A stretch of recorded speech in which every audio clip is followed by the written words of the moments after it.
Buongiorno and welcome to Lisa's Italian Kitchen. Today we're going to learn how to make the perfect homemade crouton.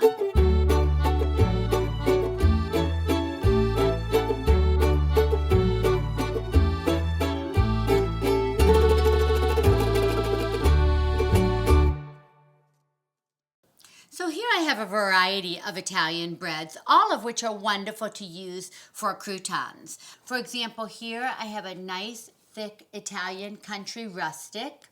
We have our classic baguette or filone, which makes a crunchier crouton. Then we have our ciabatta, which is a classic Italian sandwich bread. Flat, ciabatta means slipper in Italian, which is why it has this shape. And then we have another nice thick country rustic Italian. All of these breads make wonderful croutons. Depending on which bread you use, you're going to get a different texture. In the winter, you may want to use the country rustic Italian, which makes a heartier, thicker crouton to top your minestrone or any other soup. And in the summer, I like to use the filone or the baguette to make a lighter, crunchier crouton for my salads. So it's very simple to make your own croutons. I just begin with, let's start today with half of a filone or baguette. And I simply cube the bread. Of course, remember always when you're cutting Italian bread to use a bread knife. The bread knife is a nice, strong, serrated knife because it makes it easier to cut your bread and easier to get uniform pieces. So I just cut up right up to the crust, and you can make them big or small, whichever you prefer. And I put them in a big glass bowl or any bowl that you have.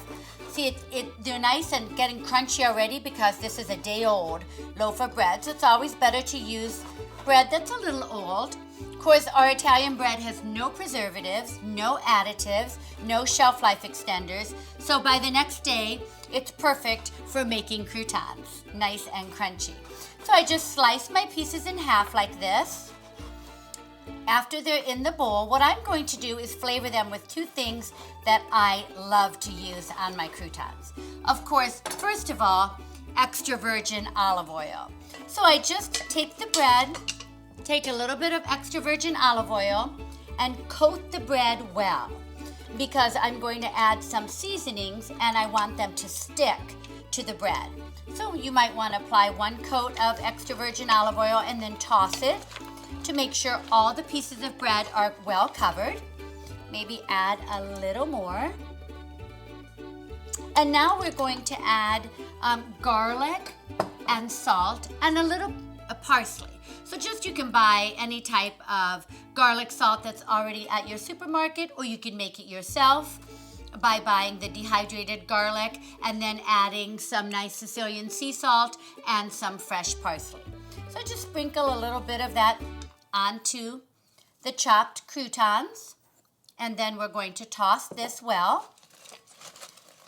Very simple. And you know what I love about making my own croutons is I know exactly the ingredients that I'm using. I know the type of bread that I either bake or purchase, and then I know exactly the flavorings or seasonings that I'm adding.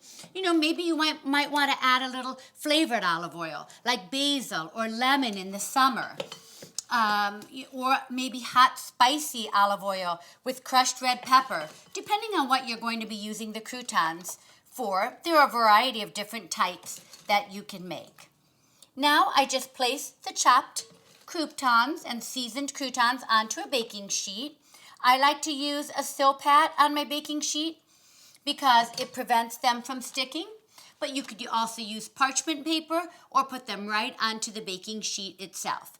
Then I just take my baking sheet of chopped croutons, I put it in a 350-degree oven for about 10 minutes, and you get golden brown, crunchy, delicious croutons to use on any one of your favorite Italian recipes. Buon appetito e ciao!